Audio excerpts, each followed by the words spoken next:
Shri Radhe everyone. तो मैं आ गई हूँ आप सबकी favourite story advocate Anjali Awasthi का आज का एपिसोड लेके। आज का एपिसोड बहुत ही इंटरेस्टिंग और दिलचस्प होने वाला है, तो प्लीज़ वीडियो को एंड तक जरूर देखें। चैनल पे नए हैं तो चैनल को सब्सक्राइब करना, बेल आइकन को प्रेस करना बिल्कुल भी ना भूलें। तो आज के एपिसोड की शुरुआत में हम देखते हैं कि जो पद्मा होती है वो युवराज के ड्रिंक दूध में कुछ मिला देती है, जिसकी वजह से वो नशे में हो जाता है। और उसके बाद वो सारी चीज़ें जो होती है वो बोलता है, वो रिकॉर्ड कर लेता है कि ये सब शादी जो है वो नकली है और तुम मेरे घर की नौकरानी हो, ये सब बोलता रहता है। और ये शादी सिर्फ मैंने तुम्हें तुम्हारे जो आरोप हैं उससे बचने के लिए, खुद को बचाने के लिए मैंने ये शादी की है। और उस एडवोकेट अंजलि अवस्थी को मज़ा चखाने के लिए, मतलब उसे हराने के लिए मैंने ये शादी की है। ये शादी सच्ची नहीं है, झूठी है। जो तुमने लगाया है सिंदूर, ये भी झूठा ही है। जो तुमने जो अभी तो लगाया है वो तो सही है, पर जो मैंने तुम्हारी मांग में भरा था वो सब सिंदूर नकली था। और मैंने तुम्हारे ड्रिंक में कुछ मिला दिया था। उसके बाद तुम बेहोशी की हालत में थे। उसके बाद मैं तुम्हें लेके तुम्हारा हाथ पकड़ के गया था जिससे शादी हुई थी। ये सब चीज़ें जो होता है वो बताता रहता है और उसके बाद वो बेहोश हो जाता है और वो सो जाता है। और यहाँ पे सारी चीज़ें जो होती है वो रिकॉर्ड कर ली होती है पद्मा। और पद्मा जब ये रिकॉर्डिंग सुनती है, मतलब वो उसको ऐसा लगता है कि ये कितना बड़ा उसके साथ चाल चला गया है। जबकि वो एक बार के लिए, एक पल के लिए सब कुछ भूल चुकी थी कि सच में आज उसकी शादी हो गई। युवराज अब सच में उसका पति है, पर वो हर चीज़ें जो है वो निभाने लगी थी। पर यहाँ पे हम देखते हैं कि जैसे ही उसको सच का पता चलता है तो वो सब वापस से उसको याद आ जाता है कि ये सब मैंने तो कभी भी इसको अपना पति नहीं माना और इससे मुझे घिन आती है इसके साथ रह के। और यहाँ पे हम देखते हैं तभी दूसरी तरफ वो रिकॉर्डिंग जो है वो लेके जाती है अंजलि को देने के लिए। तभी अंजलि उसको पूछती है, उसके ऊपर हाथ रखती है और वो वहाँ पे आ जाती है। तो अंजलि को देख के वो बहुत खुश हो जाती है। पर यहाँ पे अंजलि जो है उसको बोलती है कि तुम पद्मा बिल्कुल भी मत डरना, और तुमने वैसा ही किया ना जैसा मैंने बोला था। तो वो बोलती है कि हाँ वकील दीदी, मैंने वैसा ही किया है। और वो सारी रिकॉर्डिंग जो थी वो पूछती है कि तुमने कर लिया ना। तो वो बोलती है कि हाँ। तो वो रिकॉर्डिंग को ला के देती है उसको, और उसके बाद वो बोलती है कि ठीक है, तुमने बहुत अच्छा काम किया। फिर उसके बाद वो रोने लगती है और उसके पैर में गिर जाती है कि दीदी, मैंने आपको बहुत हर्ट किया। मैं थोड़ी स्वार्थी हो चुकी थी। कौन नहीं चाहता है कि गृहस्थ में अपने पति के साथ, अपने परिवार के साथ वो खुश रहे। पर मैंने किस तरीके से भला बुरा बोला। मैं दीदी बहुत मैंने गलत किया है। मैं आपसे माफ़ी मांगती हूँ इस चीज़ के लिए। और यहाँ पे अंजलि जो होती है वो इस बात के लिए उसे फिर माफ़ भी करती है, क्योंकि वो बोलती है कि नहीं पद्मा, मैं तुम्हारे साथ हमेशा रहूँगी और तुम इस बात के लिए कभी भी टेंशन मत लो। तो यहाँ पे वो उसके सामने हाथ जोड़ के उससे माफ़ी तो मांगती है, पर उसे फिर भी ऐसा लगता है कि मैंने अंजलि के साथ बहुत गलत किया है। अंजलि जो होती है वो उसके साथ हमेशा साथ में रहती है और वो बोलती है कि मैं तुम्हें इंसाफ दिला के ही रहूँगी और तुम्हें उस युवराज सिंह ठाकुर के चंगुल से निकाल के ही रहूँगी। और रही बात वो राघव सिंह राजपूत, उसे भी मैं मज़ा चखाऊंगी और उन तीनों को कटघरे में लेके आऊँगी। तुम टेंशन मत लो पद्मा। और यहाँ पे हम देखते हैं कि जो पद्मा होती है वो उससे हमेशा उसको संभालने की कोशिश करती है, मतलब उसको खुद को संभालती है। और वो बोलती है कि तुम देखो किसी को पता ना लगने पाए, तुम यहाँ से चली जाओ जल्दी से। तभी यहाँ पे हम देखते हैं कि वो चली जाती है और यहाँ पे जो अंजलि होती है वो अकेले रहती है। तभी वहाँ पे कुछ गुंडे आ जाते हैं और सिक्योरिटी रहती है। तो उन लोग को लगता है कि ये क्या है, यहाँ पे क्या कर रही है। तभी वो लोग उसके साथ उसके मतलब पीछे पड़ जाते हैं। पर अंजलि जो होती है वो सबको मज़ा चखाती है, सबको मारती है। और जैसे ही वो मारती है तो उन लोग सब उसको सिर्फ बहकाने के लिए लाए थे वहाँ, मतलब उसको उसको ही मारने के लिए आए थे। पर यहाँ पे अंजलि जो होती है सबको मज़ा चखाती है और वो उसके बाद बोलती है कि मैं हूँ एडवोकेट अंजलि अवस्थी, कोर्ट में मेरी बात चलती है और बाहर मेरा हाथ।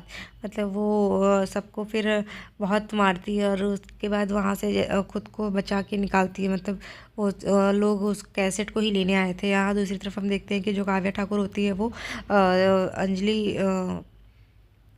से जैसे ही वो बदला लेती है, यहाँ पे उसको भी ऐसा लगता है कि ये शादी होने के बाद सब कुछ ठीक हो जाएगा। पर यहाँ पे हम देखते हैं कि जो युवराज और पद्मा का कमरा होता है वो खुला रहता है। तो यहाँ पे और जो युवराज होता है वो सोया रहता है नशे की हालत में। जैसे ही काव्या ठाकुर वो कमरा खुला हुआ देखती है तो वो अंदर आ जाती है और वो बोलती है कि ये लड़का एक नंबर का कैसा है, इतना ड्रिंक करके आया है और सोया हुआ है। तो फिर वो ढूंढती है कि पद्मा कहाँ है। वो उसको उठाने की कोशिश करती है पर वो नहीं उठता है। और यहाँ पे हम देखते हैं कि वो पद्मा को ढूंढती रहती है कि पद्मा कहाँ पे है। और पद्मा जो होती है वो नहीं रहती है वहाँ पे, उसको नहीं दिखती है, तो उसको ऐसा लगता है कि वो कहाँ भाग गई होगी। पर जैसे ही वो उठती है तो वहाँ पे पद्मा जो होती है उसकी आवाज़ उसको सुनाई देती है कि आप यहाँ क्या कर रहे हैं। और जैसे ही वो मुड़ के देखती है तो पद्मा उसे दिखती है और वो उससे पूछती है कि तुम कहाँ चली गई थी। तो वो बोलते हैं कि आप एक ये सुहागरात वाले कमरे में आप क्या कर रही हैं, आपको पता नहीं है कि सुहागरात वाले कमरे में सिर्फ पति और पत्नी का हक होता है, उसमें ऐसे किसी तीसरे का आना मना होता है। तो वो बोलती है कि लेकिन तुम कहाँ गई थी। तो वो बोलती है कि मैं बाथरूम में गई थी नीचे। तो वो बोलती है यहाँ अटैच्ड बाथरूम है, तो फिर क्यों नहीं गई। तो वो बोलती है कि मैं इतनी हाई फाई नहीं हूँ ना, मुझे इतना लग्जरीज चीज़ें यूज़ करने की आदत नहीं है, इसीलिए मैं नीचे कॉमन वॉशरूम में गई थी। तो फिर यहाँ पे वो फिर भी ऐसे इस तरीके से बोलती है और फिर वो बोलती है कि तुम्हारे इस तरीके से तुम क्या करती।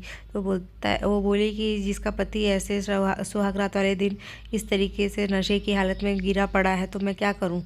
तो फिर वो वहाँ पे कुछ नहीं बोलती और फिर वो खड़ी ही रहती है बेचारी और कुछ भी नहीं, केवल काव्या ठाकुर के सारे सवालों का जवाब देती, तभी वो जाने लगती है वहाँ से।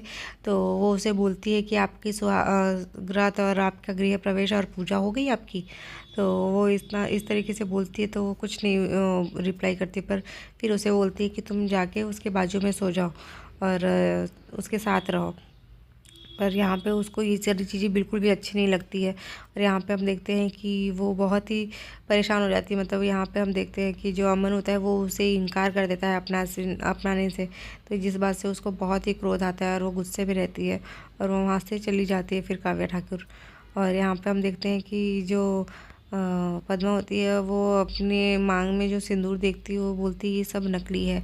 और फिर वो नकली होने की वजह से वो सबको मिटाने की लगती है और वो सोचती है कि चूड़ियाँ तोड़ देना चाहिए मेरे को, ये चूड़ियाँ पहनने की भी इच्छा नहीं, क्योंकि वो सब नकली होती है और ये शादी ही नकली रहती है और ये लड़का भी नकली है, पति उसका जो है युवराज, और उसने ये सब ज़बरदस्ती केवल खुद को बचाने के लिए किया था। तो ये सब देख के उसे बहुत ही बुरा लगता है। दूसरी तरफ हम देखते हैं कि जो अमन होता है वो उसके लिए गुलाब लाता है अंजलि के लिए। तो अंजलि पूछती है कि ये क्या है।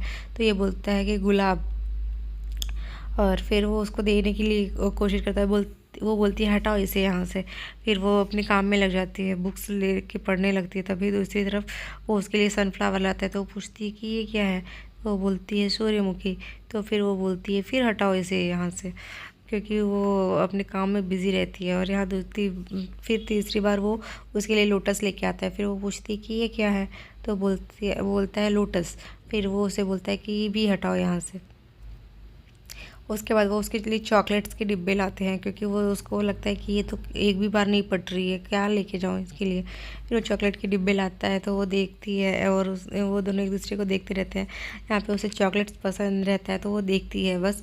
और यहाँ में अमन चाहता है कि वो किसी तरीके से खुश रहे और उसकी बातों में मतलब वो उसको खुशी देखना चाहता है। तो आज के एपिसोड में बस इतना ही है फ्रेंड्स। मिलते हैं नेक्स्ट एपिसोड में, जहाँ पे हम देखते हैं कि राघव सिंह राजपूत के खिलाफ़ और युवराज ठाकुर के खिलाफ़ अंजलि को और नए केस मिलने वाले हैं, जहाँ पे हम देखते हैं कि वो पद्मा के चाचा को पकड़ लेगी और उससे भी एक तरीके से अपनी सबूत में इकट्ठे करेगी। और तो पद्मा को कैसे बचाएगी वो सब नेक्स्ट एपिसोड में मिलते हैं। तब तक के लिए bye bye, take care, Radhe Radhe.